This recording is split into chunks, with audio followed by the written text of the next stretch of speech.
Shalom, jemaat yang dikasihi oleh Tuhan Yesus Kristus. Senang bisa bersama lagi dalam pertemuan ibadah kita pada minggu ini. Kita akan memulai ibadah kita. Mari kita berdoa.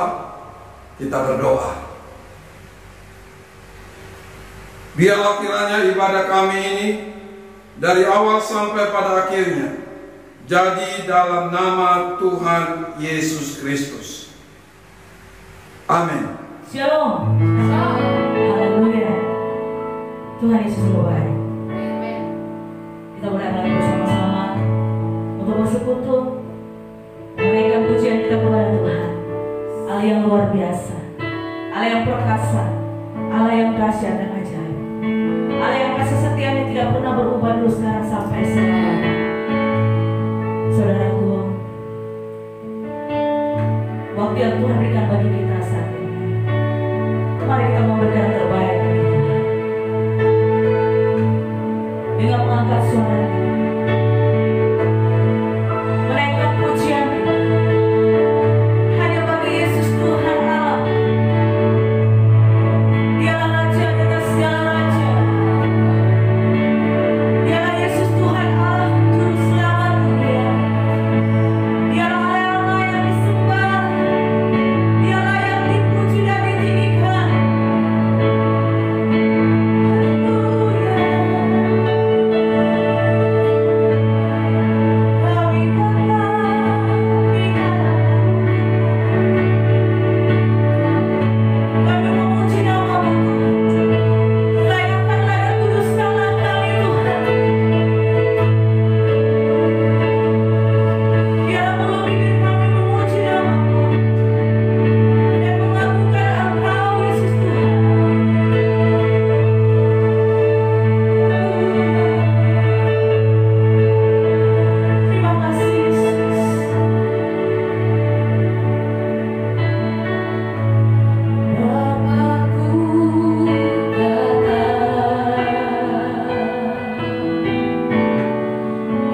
membaca dan merenungkan firman Tuhan. Tetapi sebelumnya saya ajak kita untuk bersatu di dalam doa. Mari kita berdoa. Bapa yang baik, di dalam nama Tuhan Yesus Kristus yang adalah Tuhan dan Juru Selamat kami, saatnya di mana kami akan membaca merenungkan sebagian dari kebenaran firman-Mu. Tetapi sebelumnya kami berdoa dan mohon pimpinan Roh Kudus, sehingga bagian firman Tuhan yang sebentar akan kami baca renungkan tidak berlalu dengan sia-sia. Mari berfirman bagi kami, sebab kami anak-anak-Mu telah siap untuk mendengarnya. Hanya di dalam nama Tuhan Yesus Kristus, yang adalah Tuhan dan Juru Selamat kami telah berdoa. Amin. Adapun pembacaan firman Tuhan pada saat ini terambil dari Markus pasal 5. Markus pasal 5 ayat 21. Markus pasal 5 ayat 21 sampai dengan ayat yang ke-24. Kemudian kita sambung ayat 35 sampai dengan ayat yang ke-36. Saya membacakannya dan Bapak Ibu Saudara bisa ikut di Alkitab masing-masing. Demikianlah firman Tuhan. Yesus membangkitkan anak Yairus dan menyembuhkan seorang perempuan yang sakit pendarahan.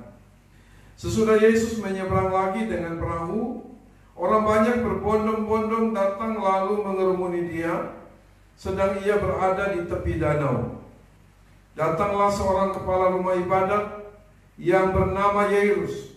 Ketika ia melihat Yesus, tersungkurlah ia di depan kakinya dan memohon dengan sangat kepadanya, "Anakku perempuan sedang sakit, hampir mati. Datanglah kiranya dan letakkanlah tanganmu atasnya, supaya ia selamat dan tetap hidup." Lalu pergilah Yesus dengan orang itu.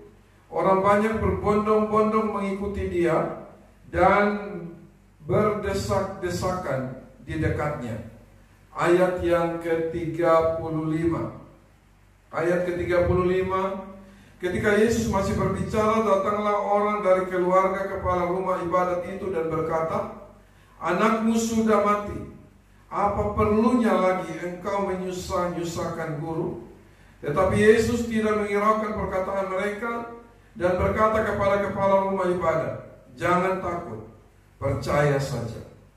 Demikian jauh pembacaan firman Tuhan bagi kita pada saat ini.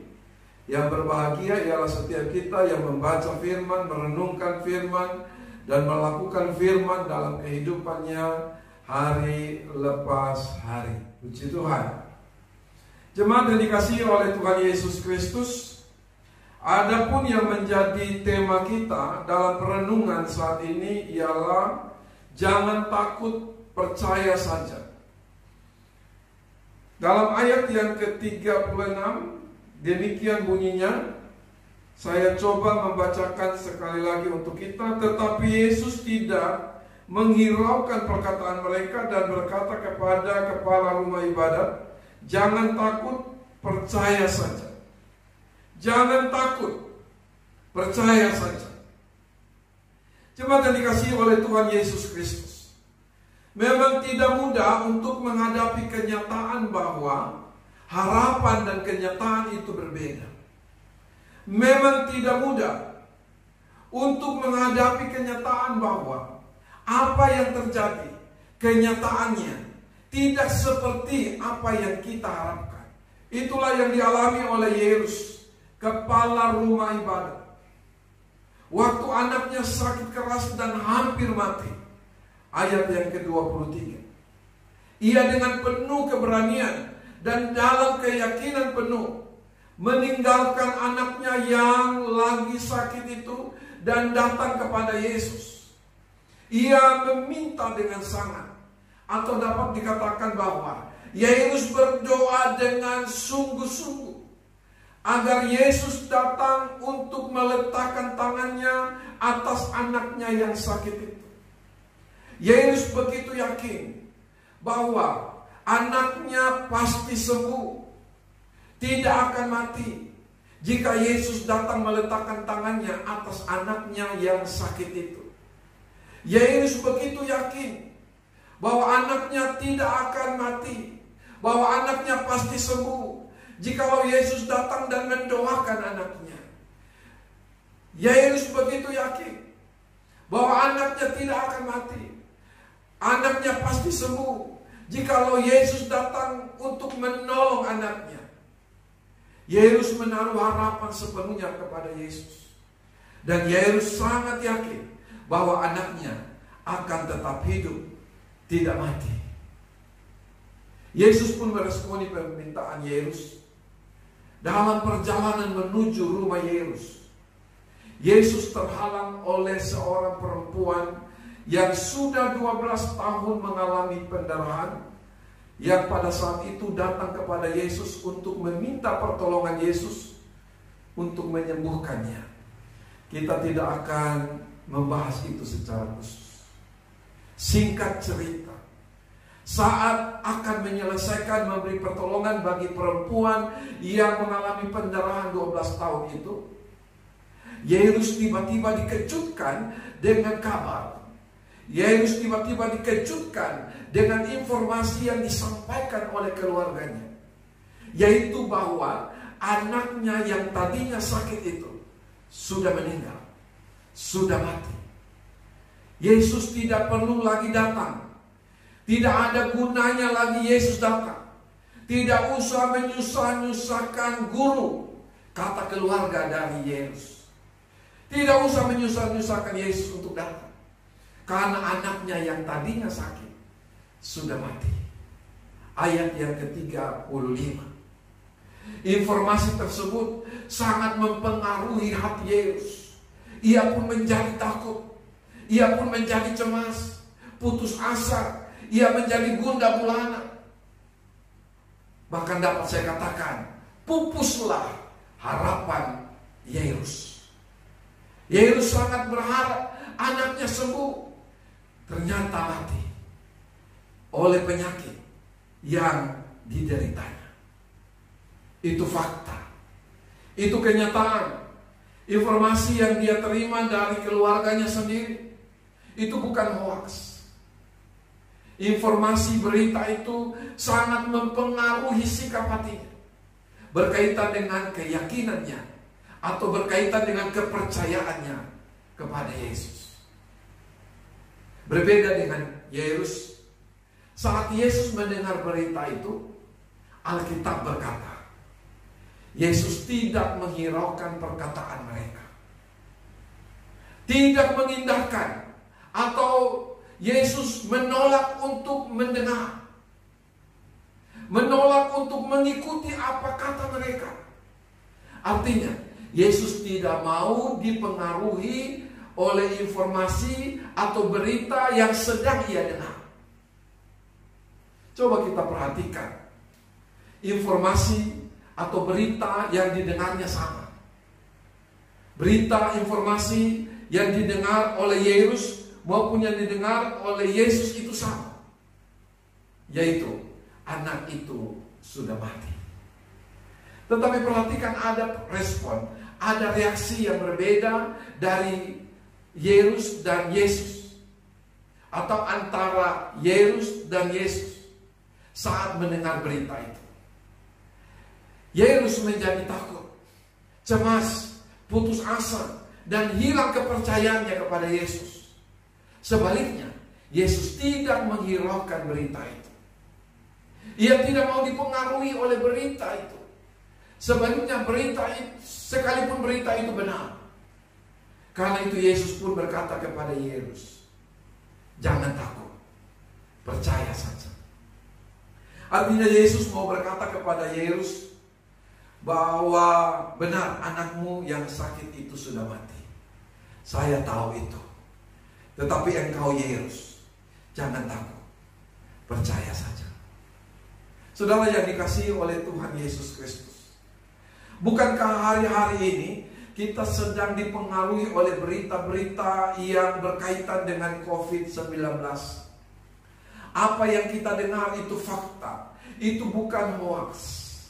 Kenyataannya bahwa oleh COVID-19 ada begitu banyak orang yang telah meninggal. Bukan hanya di Indonesia, tetapi juga di beberapa negara yang lain. Tanpa terkecuali ada beberapa hamba Tuhan pun meninggal. Itu fakta, itu bukan hoax. Persoalannya sekarang, bagaimana dengan kita yang masih hidup saat ini, yang tiap hari, tiap menit, tiap detik mungkin terus menerus mendengar berita-berita kematian yang berkaitan dengan COVID-19. Bahkan mungkin sebagian kita bukan hanya mendengar, tetapi langsung mengalaminya. Seperti Yairus yang anaknya meninggal. Apakah berita-berita yang kita dengar itu sedang mempengaruhi iman kita? Yang kemudian membuat kita menjadi ketakutan, cemas, dan terus-menerus ada dalam kegelisahan? Atau sebagaimana Yesus yang tidak menghiraukan atau tidak mau dipengaruhi oleh berita-berita yang didengar, sehingga dapat berkata kepada orang lain yang sedang mengalami ketakutan, jangan takut, percaya saja. Jangan takut, tetaplah percaya. Sebagai orang percaya, kita harus belajar untuk meresponi setiap persoalan, setiap masalah dengan tepat. Dan inilah yang membedakan kita dari orang yang tidak percaya. Takut iya, takut bisa saja kita alami. Rasa takut dalam situasi seperti ini, dalam tanda petik, wajar-wajar saja. Yang tidak wajar, kalau kemudian rasa takut itu telah mengendalikan, telah menguasai hidup kita. Yang tidak wajar kalau rasa takut itu telah menyebabkan kita kehilangan iman. Kita kehilangan kepercayaan kita kepada Yesus Kristus, Allah yang Maha Kuasa, yang telah berfirman, berserulah kepadaku pada waktu kesesakan, aku akan meluputkan engkau, dan engkau akan memuliakan aku. Mazmur 50 ayat 15. Mazmur 50 ayat 15. Perhatikan Bapak Ibu Saudara yang kekasih dalam Tuhan Yesus Kristus. Di dalam Mazmur 50 ayat 15 ini ada janji Tuhan yang pasti bagi orang-orang yang datang kepada Tuhan, bagi orang-orang yang berseru kepada Tuhan pada saat mengalami kesesakan, pada saat mengalami pergumulan, pada saat mengalami masalah. Janji Tuhan yang pasti itu ialah Tuhan akan meluputkan, Tuhan akan melepaskan kita, Tuhan akan membawa kita keluar dari masalah-masalah yang sedang terjadi atau yang kita hadapi dalam kehidupan kita. Jemaat yang Tuhan Yesus kasihi, yang menjadi kesimpulan saya di akhir khotbah saya ini adalah, yang pertama, persoalan, masalah kehidupan dapat dialami oleh siapapun tanpa terkecuali, termasuk pada seorang Yairus yang adalah kepala rumah ibadat. Saya ulangi, persoalan atau masalah kehidupan dapat dialami oleh siapapun tanpa terkecuali, termasuk pada Yairus yang adalah kepala rumah ibadat. Status Yairus, jabatan Yairus sebagai kepala rumah ibadat tidak menjadi jaminan untuk bebas dari masalah. Yang membedakan kita adalah respon, reaksi kita saat berada atau saat menghadapi masalah. Yesus berkata, jangan takut, percaya saja. Artinya, jangan membiarkan dirimu untuk terus-menerus menjadi takut, tetapi percayakan semua masalah yang menyebabkan kita takut itu kepada Yesus. Dialah Allah yang Maha Kuasa, yang dapat menolong kita apapun masalahnya. Jangan takut, percaya saja. Amin. Hal yang kedua, belajarlah untuk tetap percaya pada Tuhan dalam masa-masa sulit yang terjadi atau yang kita alami dalam hidup ini. Saya ulangi, hal yang kedua, belajarlah untuk tetap percaya pada Tuhan dalam masa-masa sulit yang terjadi, yang sedang kita alami dalam hidup ini. Jangan pernah menyerah, jangan putus asa. Firman Tuhan berkata, kita bisa perhatikan Ibrani pasal 12 ayat yang ketiga.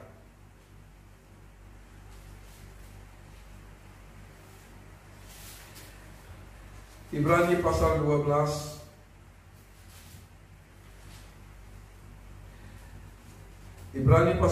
ayat 3, demikianlah firman Tuhan.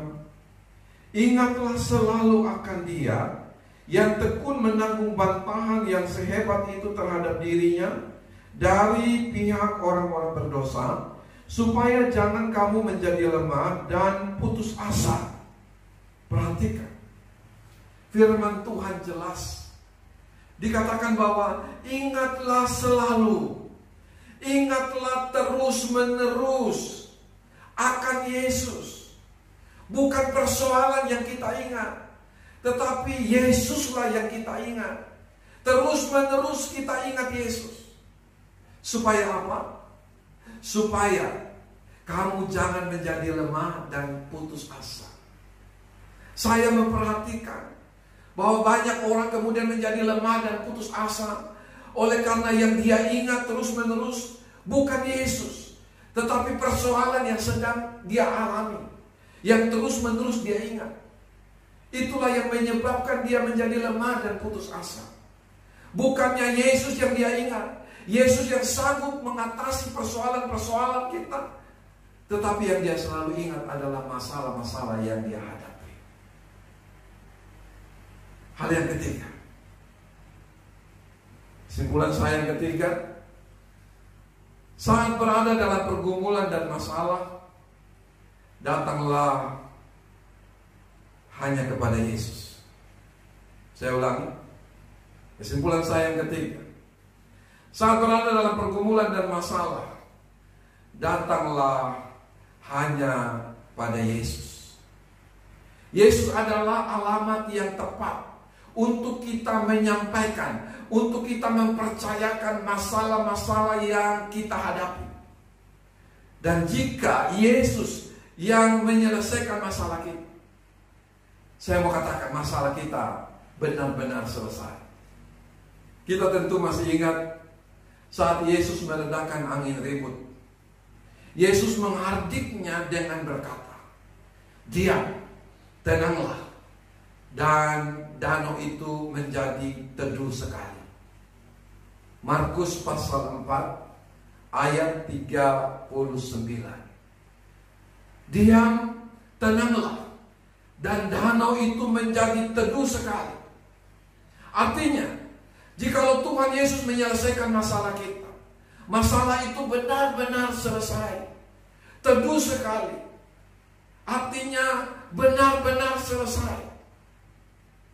Karena itu jemaat yang dikasihi oleh Tuhan Yesus Kristus, apabila dalam kehidupan ini kita sedang diperhadapkan dengan masalah, apapun masalahnya, entah itu masalah pribadi, entah itu masalah rumah tangga, entah itu masalah pekerjaan, entah itu masalah kesehatan, masalah apapun, datanglah hanya kepada Yesus saja. Bukan kepada dukun-dukun, bukan kepada orang-orang pintar. Bagi saya, hanya orang bodoh yang datang kepada orang pintar dan kemudian akan dibodoh-bodohinya.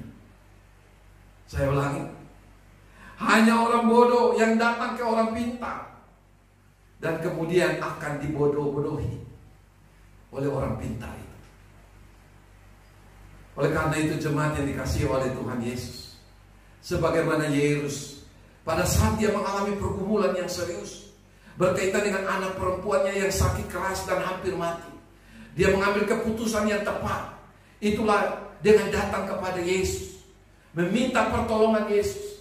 Maka demikian juga dengan kita. Apapun persoalanmu saat ini, datanglah kepada Yesus. Hanya kepada Yesus. Dialah Tuhan Allah kita, Allah yang Maha Kuasa, yang sanggup menolong kita. Apapun masalahnya, Tuhan sanggup untuk menyelesaikannya. Sebab bagi Tuhan tidak ada yang mustahil. Amin. Hal yang keempat, kesimpulan saya, keajaiban, mujizat Tuhan tersedia bagi mereka yang percaya. Keajaiban, mujizat Tuhan tersedia bagi mereka yang percaya. Jemaat yang dikasihi oleh Tuhan Yesus Kristus, secara manusia sudah tidak mungkin, karena anak yang tadinya sakit sudah mati. Tetapi berita baik bagi kita pada saat ini ialah kita punya Yesus yang dapat menghidupkan kembali yang sudah mati. Karena itu, jangan takut, percaya saja. Saya ulangi, karena itu jangan takut, percaya saja. Jemaat yang dikasihi oleh Tuhan Yesus Kristus, saya mau tutup dengan ayat ini. Roma pasal 4 ayat yang ke-18.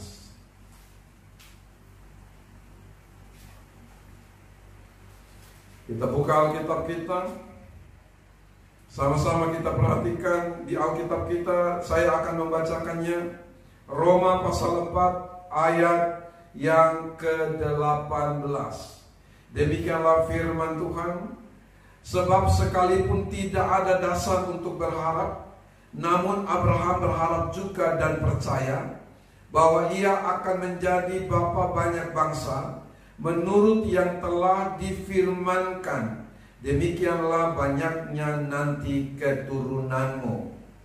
Perhatikan, saya ulangi. Sebab sekalipun tidak ada dasar untuk berharap, namun Abraham berharap juga dan percaya bahwa ia akan menjadi bapa banyak bangsa, bahwa ia akan punya anak, menurut yang telah difirmankan, demikianlah banyaknya nanti keturunan. Terjemahan yang lain berkata demikian. Abraham terus saja berharap dan percaya, meskipun tidak ada harapan lagi. Saya ulangi. Terjemahan yang lain berkata demikian. Abraham terus saja berharap dan percaya, meskipun tidak ada harapan lagi. Sekalipun tidak ada harapan lagi untuk punya anak, tetapi Abraham terus saja berharap dan percaya, sebagaimana janji Tuhan bahwa ia akan punya anak. Artinya bahwa secara manusia Abraham sudah tidak mungkin lagi untuk punya anak dari istrinya Sarah, karena ia sudah tua, sudah sangat lemah, dan rahim Sarah telah tertutup. Ayat yang ke-19. Perhatikan ayat 19 dari Roma pasal 4 tadi. Alkitab dengan jelas berkata, Abraham itu sudah tua dan sudah sangat lemah, dan bahkan rahim Sarah telah tertutup.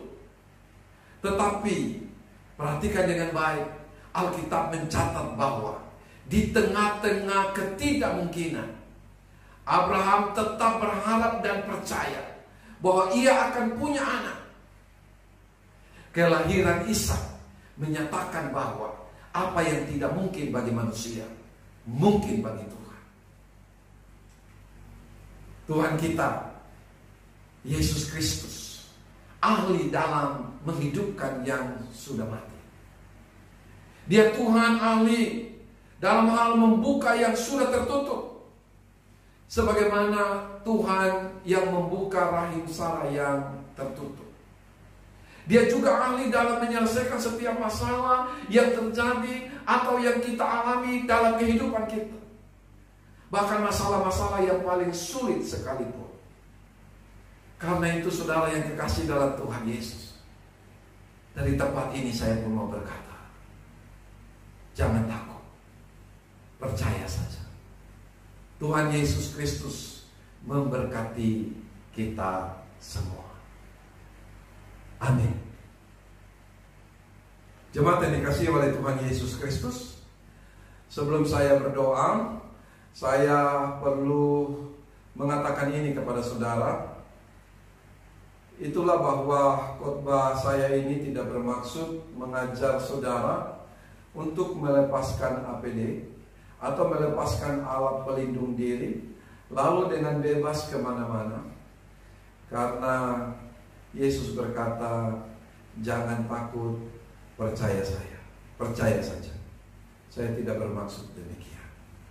Mari kita berdoa. Bapa di sorga, di dalam nama Tuhan Yesus Kristus yang adalah Tuhan dan Juru Selamat kami, saat ini kami datang kepadamu menaikkan pujian syukur dan terima kasih untuk firman-Mu yang kembali datang lagi berbicara bagi kami, mengingatkan kami, menegur kami, agar di dalam kehidupan ini, di tengah-tengah pergumulan persoalan masalah yang sedang terjadi atau yang kita hadapi, kami belajar untuk hanya datang kepada Yesus saja dengan penuh pengharapan. Terima kasih Tuhan Yesus. Firman Tuhan sedang mengingatkan kami supaya jangan takut, percaya saja. Terima kasih Tuhan untuk firman-Mu. Tolonglah setiap kami supaya kami menjadi pelaku-pelaku firman dan bukan sekedar mendengarnya. Saat ini hamba juga mau berdoa dan menyerahkan pemerintah ke dalam tangan Tuhan yang saat ini dalam penanganan masalah COVID-19. Kami mau berdoa dan menyerahkan ke dalam tangan Tuhan Presiden dan Wakil Presiden dengan seluruh para menteri. Kami berdoa kiranya Tuhan karuniakan kepada mereka hikmat, sehingga setiap langkah atau setiap keputusan yang mereka ambil adalah keputusan-keputusan yang tepat untuk penyelesaian masalah yang berkaitan dengan COVID-19. Terima kasih Tuhan Yesus yang baik. Pada saat ini kami juga mau berdoa, menyerahkan para medis ke dalam tangan Tuhan. Dalam hal ini para dokter, perawat, kami mau berdoa dan menyerahkan mereka ke dalam tangan-Mu. Tuhan kiranya karuniakan bagi mereka kekuatan kesehatan yang baik. Mereka sedang ada di garis depan dalam memberikan pertolongan bagi orang-orang yang mengalami COVID-19. Sekali lagi kami berdoa untuk para medis. Tuhan kiranya memberikan kekuatan kesehatan yang baik bagi mereka. Kami juga berdoa dan menyerahkan ke dalam tangan Tuhan mereka yang sedang mengalami sakit yang berkaitan dengan COVID-19, yang saat ini sedang dalam perawatan. Kami berdoa supaya tangan Tuhan ada di atas mereka. Tangan Tuhan menjamah, memulihkan dan menyembuhkan mereka. Dan hamba juga berdoa bagi setiap jemaat Tuhan, siapapun yang saat ini sedang mengalami pergumulan dan masalah, dalam pergumulan masalah apapun yang berkaitan dengan masalah kesehatan, yang berkaitan dengan masalah rumah tangga, yang berkaitan dengan masalah usaha pekerjaan, hamba berdoa dalam nama Yesus, Tuhan hadir memberikan pertolongan dan jalan keluar. Kami percaya Engkau Yesus Kristus Allah kami yang Maha Kuasa, yang sanggup menghidupkan kembali yang sudah mati. Oleh karena itu kami mempercayakan setiap persoalan dan masalah kami hanya kepadamu ya Tuhan. Tolonglah setiap kami. Demikian juga saat ini kami mau berdoa dan menyerahkan Pak Jamie dan Ibu Leni beserta anak-anak dan cucu ke dalam tangan Tuhan. Biarlah Tuhan hadir memberikan kekuatan kesehatan yang baik bagi mereka. Hamba berdoa supaya keluarga ini sungguh ditolong oleh Tuhan dalam berbagai pergumulan dan masalah yang ada. Hamba berdoa supaya keluarga besar ini senantiasa dalam keadaan baik-baik dan sehat. Tuhan memberkati mereka. Terima kasih Tuhan Yesus. Saat ini juga kami mau berdoa, menyerahkan persembahan kami ke dalam tangan. Sebentar kami akan memberi persembahan sebagai tanda ucapan syukur kami. Kiranya Tuhan sucikan, kuduskan, urapi dan berkati, sehingga persembahan yang kami berikan sebentar dapat dipakai, dapat digunakan dengan tepat, secara khusus dalam memberikan bantuan kepada mereka yang bermasalah ekonomi berkaitan dengan COVID-19. Inilah doa dan ucapan syukur kami hanya di dalam nama Tuhan Yesus Kristus yang adalah Tuhan dan Juru Selamat kami. Kami telah berdoa. Amin. Bapak dan saudara yang terkasih dalam Tuhan Yesus, saat ini kita akan memberikan persembahan syukur kita kepada Tuhan. Mari dengan penuh sukacita kita bawa persembahan hanya kepada Tuhan yang adalah gunung batu kita, kota benteng kita, dan keselamatan kita. Haleluya. Bahwa Tuhan juga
Jemaat yang dikasihi oleh Tuhan Yesus Kristus, kita akan mengakhiri ibadah kita pada saat ini.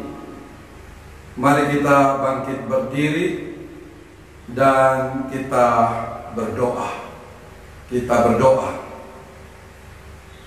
Bapa, kami datang kepadamu menaikkan pujian syukur dan terima kasih buat kasih dan anugerah-Mu yang sungguh nyata dalam pertemuan ibadah kami pada saat ini.